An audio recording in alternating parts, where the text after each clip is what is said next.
നമസ്കാരം. നമസ്കാരം. അപ്പോ നിങ്ങളിപ്പോ ഓർക്കുന്ന കാണും ഈ മുല്ലപ്പെരിയാർ വിഷയം എന്തിനാണ് ഈ എമ്പുരാനകത്ത് ഈ തമിഴ്നാട്ടിനകത്ത് എമ്പുരാനകത്ത് ഇത് കൊണ്ടുവന്നല്ലേ.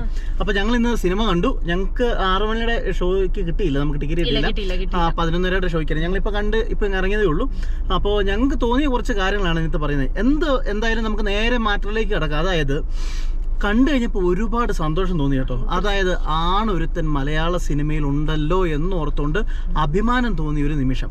അതായത് നമ്മുടെ മുല്ലപ്പെരിയാർ ഡാമിനെ പറഞ്ഞു എനിക്ക് തോന്നുന്നു യൂട്യൂബ് വ്ളോഗേഴ്സിൽ അതായത് യൂട്യൂബ് വ്ളോഗേഴ്സ് പറഞ്ഞതില് മുല്ലപ്പെരിയാറിനെ കുറിച്ച് ഏറ്റവും കൂടുതൽ പറഞ്ഞ ഒരു വ്ളോഗറാണ് നമ്മള്. അതെ, കുറെ പേര് പറഞ്ഞിരുന്നു, സപ്പോർട്ട് ചെയ്ത് പറഞ്ഞിരുന്നു മുല്ലപ്പെരിയാർ വിഷയത്തിനെ പറ്റി. അപ്പൊ അതില് ഏറ്റവും കൂടുതൽ മുല്ലപ്പെരിയാർ ചർച്ചയായിട്ട് വന്ന ഒരു യൂട്യൂബർ എന്നുള്ള നിലയിൽ ഞങ്ങൾക്ക് അഭിമാനം തോന്നിയ നിമിഷമായിരുന്നു ഇത്. കാരണം എമ്പുരാന്റെ തുടക്കം മുതൽ കാണുമ്പോൾ തന്നെ ഈ പൃഥ്വിരാജിന് എത്രമാത്രം ഇങ്ങനൊരു ധൈര്യം എങ്ങനെ വന്നു. കാരണം 5 ഭാഷയിലാണ് ഈ സിനിമ ഇപ്പം റിലീസ് ആയിരിക്കുന്നത്. നമ്മുടെ ലോകം മൊത്തം റിലീസ് ആയിക്കൊണ്ടിരിക്കുകയാണ്. അപ്പൊ അതിനകത്ത് അതുപോലുള്ള ഒരു സിനിമയിൽ നമ്മുടെ ഈ മുല്ലപ്പെരിയാർ എന്ന് പറയുന്ന ഒരു ആ ഡാമിനെ പറ്റി പ്രതിപാദിക്കാൻ എന്താ പറയുക കാണിച്ച ഒരു ധൈര്യം, അത് സല്യൂട്ട് ചെയ്തേ പറ്റത്തുള്ളൂ.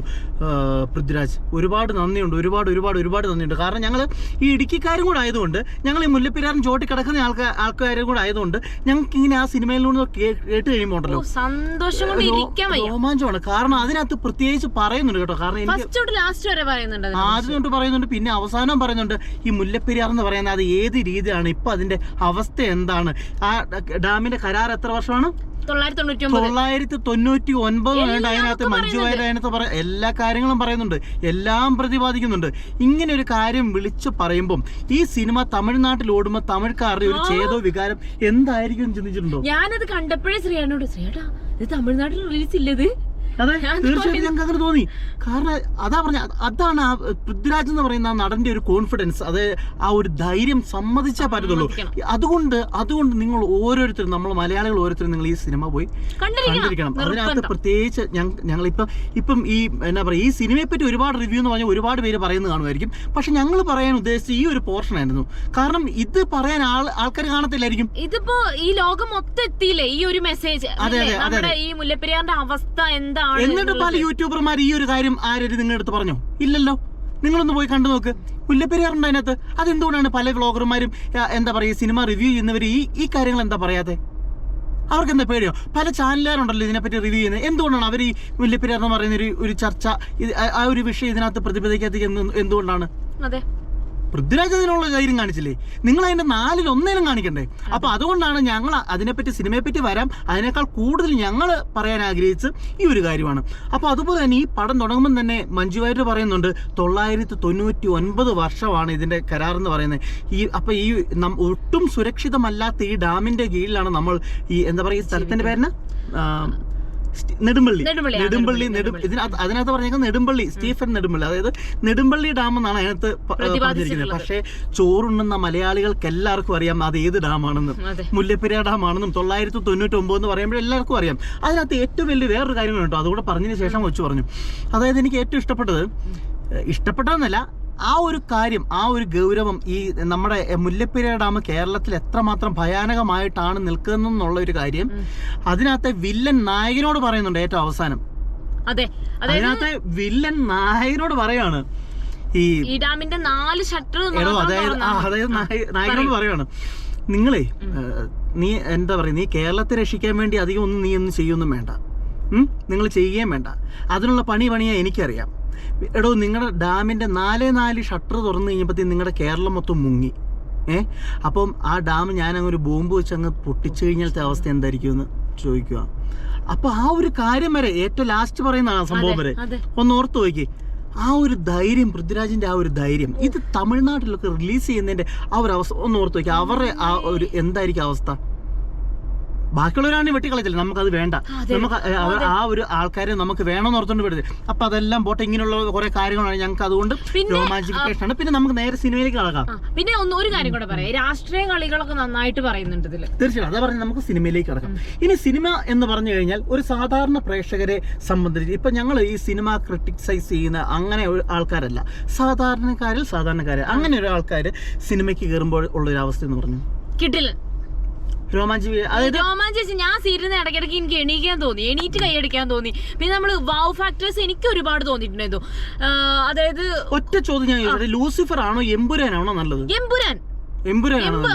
അതിലൊരു തർക്കമല്ല, ഒന്നും പറയാല്ല. കുറെ പേര് ലൂസിഫർ ഈ ലൂസിഫർ എനിക്ക് മനസ്സിലാവില്ല. ഇത്രയും നല്ലൊരു പടം എമ്പുരാൻ കണ്ടു കഴിഞ്ഞിട്ട് ലൂസിഫർ ആണ് നല്ലത് പറയുന്നത്. ഇനി നമുക്ക് നേരെ പടത്തിലേക്ക് കടക്കുകയാണെങ്കിൽ അതിനകത്ത് മറ്റൊന്നുമല്ല, ആദ്യത്തെ ഒരു 1/2 മണിക്കൂർ സിനിമ എന്ന് പറഞ്ഞാൽ മുൾമുനയിലെ നിങ്ങൾ ഇരിക്കത്തുള്ളൂ. ആദ്യത്തെ 1/2 മണിക്കൂർ ആ സിനിമ കണ്ടു കഴിഞ്ഞാൽ, ആദ്യത്തെ 1/2 മണിക്കൂർ നമ്മൾ കണ്ടു കഴിഞ്ഞാൽ ഒരു മലയാള സിനിമ കാണുന്ന ഒരു ഫീൽ അല്ല, ഒരിക്കലും പക്ക ഒരു ഹിന്ദി പടം കാണുന്ന പോലെ. പക്ഷെ ഇതിനകത്ത് അത് കണ്ടു കഴിഞ്ഞാൽ തന്നെ എന്താ പറയാ, ആ മേക്കിംഗ് എന്ത് ഫ്രെയിമാ ചെയ്ത് വെച്ചിരിക്കുന്നത്. ആദ്യത്തെ 12 ആ 1/2 മണിക്കൂർ എന്ന് പറയാൻ നമ്മള് ഈ ബാഹുബലി കാണുന്ന പോലെ, അല്ലെങ്കിൽ എന്നാ പറയുക, ഒരു ഡാർക്ക് ഷെയ്ഡില് രാജമൗലി ഒക്കെ കഥ പറയുന്ന പോലെ, രാജമൗലിയുടെ പടമാണോ ഈ പൃഥ്വിരാജ് എടുത്തേക്കുന്ന പടമാണോ നമുക്ക് തോന്നിപ്പോകുന്ന ഒരു അല്ലേ ഒരു നിമിഷം. സത്യമായിട്ട് അങ്ങനത്തെ ഒരു ഇതാണ്. അപ്പൊ അതാണ് ആദ്യത്തെ എന്താ പറയുക 1/2 മണിക്കൂർ. ഇത് കഴിഞ്ഞു കഴിഞ്ഞാൽ പിന്നെ പടത്തിന്റെ ഗ്രാഫ് എന്ന് പറയുന്ന പല രീതിയിലായിരിക്കും പോകുന്നത്. പലർക്കും മനസ്സിലാകുന്നത്. എൻ്റെ രീതി എന്ന് പറഞ്ഞാൽ ഒരു കയറ്റം കാണും, പിന്നെ ചെറിയ ഇറക്കം, പിന്നെ ഒരു കയറ്റം, പിന്നെ ഇറക്കം, പിന്നെ ഇന്റർവെല്ലിന് ശേഷം പിന്നെ അതങ്ങ് കയറി നല്ല ഹൈപ്പിൽ പോയി നിൽക്കുകയാണ്. അതിനകത്ത് നമ്മളെ വെറുതെ ഇരുത്തുന്നില്ല തിയേറ്ററിൽ. ഇല്ല. ഇപ്പൊ എന്താ പറയുക, നമ്മളെല്ലാം വിട്ടായിരുന്നു. ഇപ്പൊ അതായത് 150 രൂപ അല്ല 180 രൂപ ടിക്കറ്റ് കൊടുത്ത ഒരാള് തിയേറ്ററിൽ കയറുവാണെങ്കിൽ അവന് മുതലാണ്, അവന് വർത്താണ് ആ സിനിമ. അതുപോലെ അത് മതി. അല്ലാതെ ഈ ലോകം ഒന്നും മാറ്റി മറിക്കണ്ടെന്നേ. ഒരു സിനിമയ്ക്ക് ടിക്കറ്റ് എടുത്ത് ഇത്ര രൂപയ്ക്ക് ടിക്കറ്റ് എടുത്ത് കഴിഞ്ഞാൽ നമുക്ക് ആ സിനിമ ഒരു സാധാരണക്കാരൻ അത് ആസ്വദിക്കാൻ പറ്റുന്നുണ്ടോ, അത് നമുക്ക് വെർത്താണോ എന്ന് മാത്രം നമ്മൾ ഇഷ്ടപ്പെട്ടോ അത് നോക്കിയാൽ മതിയല്ലോ. പിന്നെ ഇതിനകത്ത് ക്യാരക്ടറുകളെ പറ്റി ഒന്ന് പറഞ്ഞു, പെട്ടെന്ന് പറഞ്ഞു. മഞ്ജു വാര്യരുണ്ട്, പിന്നെ മോഹൻലാൽ, മഞ്ജു വാര്യര്, പിന്നെ ടോവിനോ, മണിക്കുട്ടന്, നമ്മുടെ സുരാജ് വെഞ്ഞാറമൂട് നല്ല വേഷം ചെയ്തിട്ടുണ്ട്. ബൈജു ചെയ്തിട്ടുണ്ട്. പിന്നെ വില്ലൻ നമ്മുടെ എന്തായിരുന്നു, ഒരു ഹിന്ദിക്കാരൻ അഭിമന്യു സിംഗ്. അഭിമന്യു സിംഗ് എന്താ ചെയ്ത് വെച്ചേക്കുന്നത്. നമ്മൾ ഇതിനു മുമ്പ് കണ്ട പടം തീരാൻ അധികാരമുണ്ട് അല്ലേ, അതിനകത്ത് സൂര്യയല്ല കാർത്തിയുടെ പടം. പുള്ളിയുടെ കണ്ണ് വെച്ചുള്ള ഒരു സാധനം തന്നെ നമ്മളങ്ങ് പേടിപ്പിക്കണം. അതാ പറഞ്ഞ ആദ്യത്തെ ഞങ്ങൾ പറഞ്ഞ 1/2 മണിക്കൂറിനകത്ത് അഭിമന്യു വരുന്നുണ്ട്. എൻ്റെ അമ്മയെ നമ്മൾ ഞെട്ടിച്ച് കളയുക. വയലൻസ് എന്ന് പറഞ്ഞു കഴിഞ്ഞാൽ കൊട്ടൂര വയലൻസ് എന്ന് പറഞ്ഞാൽ ഈ മാർക്കോയിലെ കാണുന്ന കൂടി ചുമ്മാ കൈവിട്ട് കാർത്ത് അങ്ങനത്തെ വയലൻസ് അല്ല. ഇതിനകത്ത് ഒരു ഇമോഷൻസ് ഉള്ള ഒരു വയലൻസ് ഉണ്ട്. അപ്പൊ അതിനെപ്പറ്റി കഥ പറയണ്ട, നിങ്ങൾ പോയി കാണുക കേട്ടോ. അതായത് ഇമോഷൻ, ഇപ്പൊ നമ്മൾ രാജമൗലിയുടെ ഒക്കെ സിനിമ കാണുമ്പോ എങ്ങനെയാ ഒരു ഇമോഷൻ ടച്ച് വരുന്നില്ലേ എന്ന് പറയും, ഒരു ഇമോഷൻ വരുന്നുണ്ടല്ലേ. അങ്ങനത്തെ വയലൻസ് ആണ് നമ്മൾ തകർന്നു പോകുന്ന ഓരോ സംഭവങ്ങളൊക്കെ അത്രമാത്രം. പിന്നെ രണ്ടാമത് പറയുകയാണെങ്കിൽ വേറൊരു വില്ലൻ ക്യാരക്ടർ ഉണ്ട്, സത്യജിത്ത്.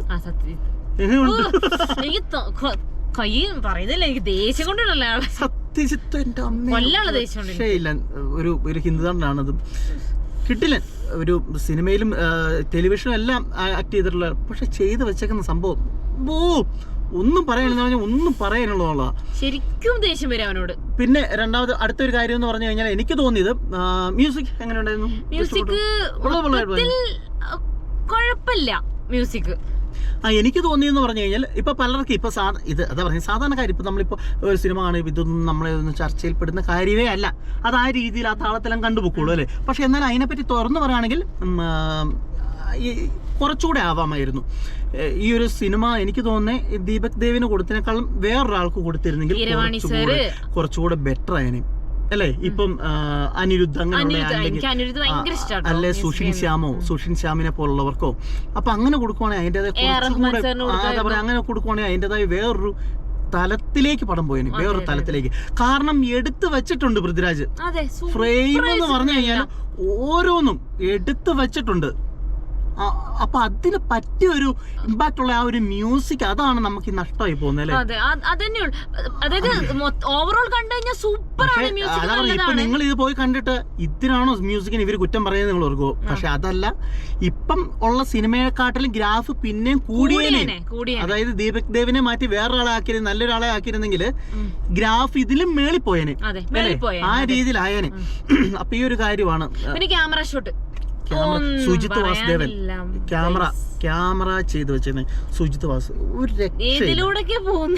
എന്താ ചെയ്ത് വെച്ചിരിക്കുന്നത്. ഇപ്പൊ ക്യാമറ ഇട്ടൊക്കെ അമ്മാനും ആടുക എന്നൊക്കെ പറയത്തില്ലേ, അതാണ് അതിനകത്ത് ചെയ്തേക്കുന്നത്. അതൊന്ന്. പിന്നെ പൃഥ്വിരാജ് അടുത്ത് വേറെ കാര്യം പറയാനുണ്ട് കേട്ടോ. പൃഥ്വിരാജ് ഇതിന്റെ ഒരു പ്രൊമോഷൻ വന്നപ്പോ ഒരു കാര്യം പറഞ്ഞിട്ടുണ്ടായിരുന്നു. അതായത് ഈ പടത്തിന്റെ ബഡ്ജറ്റ് ഞാൻ പറയത്തില്ല, സിനിമ കണ്ട നിങ്ങൾ പറയുന്നതിന്റെ ബഡ്ജറ്റ് എന്ന്. അതായത് ഉദാഹരണത്തിന് 100 കോടി ഉണ്ടെങ്കിൽ ഇതിന്റെ 80 കോടിയോളം പ്രതിഫലം ഓരോരുത്തർക്ക് കൊടുത്തിട്ട് ബാക്കി 20 കോടിക്കല്ല ഞാൻ സിനിമ എടുത്തേക്കുന്നതെന്ന് പുള്ളി പറഞ്ഞു. കറക്റ്റാണ്. എന്തിനേറെ പറയണം, ഹെലികോപ്റ്റർ ഒക്കെ ഇട്ട് കളിക്കുമല്ലേ. ഹെലികോപ്റ്ററൊക്കെ അതൊന്നും CG അല്ല എന്നൊക്കെ ഉള്ളത് നമുക്ക് ഇപ്പോഴാണ് CG അല്ല. അത് എന്നാ പറയുക, CG ചെയ്യാതെ ആ ഒറിജിനലി സാധനം ചെയ്തു വെച്ചേക്കുന്നതിന്റെ ആ ഒരു ബ്യൂട്ടി തിയേറ്ററിൽ പോയി കാണുമ്പോൾ അത് കാണാനുണ്ട്. മിസ്റ്റർ പൃഥ്വിരാജ്, ഒരു രക്ഷയില്ല താങ്കൾ ചെയ്ത് വെച്ചേക്കുന്നത്, ഒന്നും ചെയ്യാൻ പറ്റില്ല. പിന്നെ അതുപോലെ അതും ഒന്ന് പറയാനുണ്ട്. വീണ്ടും രണ്ടാമത്തെ ഒരു കാര്യം പറഞ്ഞാലും മതിയാന്നില്ല കേട്ടോ, എന്തെങ്കിലും പറയാനുണ്ടോ? അതായത് ഇപ്പൊ പൃഥ്വിരാജ് പറഞ്ഞിട്ടുണ്ടായിരുന്നു ലൂസിഫർ കണ്ടിട്ടുള്ളവര്. അത് കറക്റ്റ് കാര്യം കേട്ടോ. അതായത് ലൂസിഫർ ഇപ്പൊ കണ്ടില്ലെന്നിരിക്കട്ടെ, അപ്പൊ എമ്പുരാൻ ആദ്യം പോകുന്നത് എന്തെങ്കിലും പ്രശ്നമുണ്ടോ സാറെന്ന് പറഞ്ഞു ചോദിച്ചു കഴിയുമ്പോഴത്തേക്കും പൃഥ്വിരാജ് പറഞ്ഞു അങ്ങനെ ഒരു പ്രശ്നവും ഇല്ല, നിങ്ങള് ലൂസിഫർ കാണണമെന്ന് ഒരു നിർബന്ധവും ഇല്ല, എമ്പുരാൻ ആദ്യം പോയി കണ്ടാലും നിങ്ങൾക്ക് അത് ആസ്വദിക്കാൻ പറ്റുന്നു. 100% ശരിയാണ്, സത്യമാണ്. ആ രീതിയാണ് പുള്ളി ആ പടം എടുത്ത് വെച്ചിരിക്കുന്നത് അല്ലെ, മനസ്സിലാക്കാൻ പറ്റും, ഏത് സാധാരണക്കാരനും മനസ്സിലാക്കാൻ പറ്റും. പിന്നെ അടുത്ത ഒരു കാര്യം കൂടെ പറഞ്ഞ് നമുക്ക് അധികം ലാഗടിപ്പിക്കുന്നില്ല, ഒന്നുകൂടെ പറയാൻ പറ്റും. ലാലേട്ടനെ നല്ല സുന്ദര കുട്ടപ്പനാക്കി പൃഥ്വിരാജ്. അതായത് നമുക്ക് വേണ്ട ലാലേട്ടനില്ലേ, നമുക്ക് മലയാളികൾക്ക് വേണ്ട ലാലേട്ടൻ എങ്ങനെയായിരിക്കണം? മീശ പിരിച്ചുള്ള ലാലേട്ടനായിരിക്കണം, തോളി ചെരിഞ്ഞിട്ടുള്ള ലാലേട്ടനായിരിക്കണം, കൂളിംഗ് ഗ്ലാസ് വെച്ചിട്ടുള്ള ലാലേട്ടൻ, മുണ്ടു മടക്കി കുത്തുന്ന ലാലേട്ടൻ വേണം, നല്ല കോട്ട് സൂട്ട് വിട്ട ലാലേട്ടൻ വേണം, സ്ലോ മോഷനിലുള്ള ലാലേട്ടൻ വേണം. ഇതെല്ലാം ഉണ്ടെന്നുള്ള എല്ലാ പാക്കേജും ചെയ്ത് വെച്ചേക്കുന്നതാണ്. അത് പറയാ, അത് പറഞ്ഞാൽ ലാലേട്ടനെ കുറിച്ച് പറയുകയാണെങ്കിലേ ആ ഒരു സ്ക്രീൻ പ്രസൻസ് ഉണ്ടല്ലോ, അത് മികവ് തെളിയിച്ചോണ്ടിരിക്കും. ഓരോ പടം കഴിയുന്നതോറും അങ്ങേരുടെ ഒരു സ്ക്രീൻ മതി. ഇപ്പൊ അതായത് ഇപ്പൊ ഔട്ട് ഓഫ് ഫോക്കസിലുള്ള ഒരു ഷോട്ട് കാണിക്കാന്ന് വെച്ചു, ഔട്ട് ഓഫ് ഫോക്കസിൽ അതങ്ങനെ കാണിക്കുവാണെങ്കിൽ അവിടെ ഒരു രൂപമുണ്ട് ലാലേട്ടന്റെ, ആ ചെരിഞ്ഞുള്ള അങ്ങോട്ട് മുഖം പോലും കാണിക്കുന്നില്ല, തിരിഞ്ഞിരിക്കുന്നത്, അത് മതി. ആ ഷോട്ട് കാണുമ്പോഴേ നമുക്കൊരു കുളിര. അതെ, അമ്മാതിരിയാണ്, അങ്ങനെയാണ് ചെയ്തു വെച്ചേക്കുന്നത്. അപ്പം നമ്മൾ അഭിനയിച്ചവരെ പറ്റി പറഞ്ഞു, ക്യാമറയെ പറ്റി പറഞ്ഞു, അങ്ങനെ എല്ലാ ഡിപ്പാർട്ട്മെന്റും. അടുത്ത സ്റ്റണ്ട് സിൽവ നല്ല കിടിലനായിട്ട് സ്റ്റണ്ട് ചെയ്തിട്ടുണ്ട്. പിന്നെ അല്ലേ, എനിക്ക് ഇഷ്ടപ്പെട്ടു, പേഴ്സണലി എനിക്ക് ഭയങ്കര ഇഷ്ടപ്പെട്ടു. കാരണം ഈ ഇവരുടെ രണ്ടുപേരുടെയും കൂടെ ഒരു കോമ്പിനേഷൻ ഉണ്ട്, ലാസ്റ്റ് പൃഥ്വിരാജും അതുപോലെ ജില്ല എന്ന് പറയുന്ന മൂവിക്കകത്ത് വിജയും മോഹൻലാലും ചെയ്തേക്കുന്നതിന്റെ വേറൊരു ടൈപ്പ് സാധനം, വേറൊരു ടൈപ്പ് മോഹൻലാലും പൃഥ്വിരാജും കൂടെ ചെയ്തിട്ടുണ്ട്. അത് ഭയങ്കര രസമാണ്. പിന്നെ അതുപോലെ തന്നെ വേറൊരു കാര്യം കൂടെ ഉണ്ട്, അതും കൂടെ നിങ്ങൾ ഇനി ശ്രദ്ധിച്ചു കേട്ടോ. സിനിമയ്ക്ക് ഇനി പോകുമ്പം ബാഹുബലിക്കകത്ത് ബാഹുബലിയും കട്ടപ്പയും കൂടെ ഒരു സീക്വൻസ് ഉണ്ട്, ഒരു കോടല് മഴ പോലത്തെ അങ്ങോട്ട് എറിയുന്നു, അത് വെച്ച് സ്റ്റണ്ട് ചെയ്യുന്നു, തിരിച്ചെറിഞ്ഞു അനുഷ്ക വരുന്ന സമയത്ത് അങ്ങനെ ചെയ്യുന്നു. അതുപോലെ തന്നെ വേറെ സംഭവം, ഒരു കത്തിയായിട്ട് ഒരു നൈഫുമായിട്ട് മോഹൻലാലും പൃഥ്വിരാജും മാറി കളിക്കുന്നത്. അത് ഭയങ്കര രസമായിട്ടുണ്ടായത്. നമുക്കൊരു കണ്ടോ, ഇതാണ് സംസാരിച്ചോണ്ടിരുന്നപ്പോ ഞാൻ പറഞ്ഞിട്ടില്ലേ ക്യാമറ ചാർജ് ചെയ്യണം. അതുകൊണ്ടല്ലേ ഇപ്പൊ ഓഫായി പോയത്. ശരി, എന്നാലും നമ്മൾ നിർത്തുന്നില്ല, അവത്ത് തുടരാം. വേറൊന്നുമില്ല, അവസാനത്തെ ആ ഡ്രാഗൺ വെച്ചുള്ള നമ്മൾ പറഞ്ഞില്ലേ വില്ലൻ ആരായിരിക്കും ഇതിനകത്ത് പ്രധാന വില്ലൻ? ആരാ? നിങ്ങള് തിയേറ്ററിൽ പോയി കാണാം കേട്ടോ.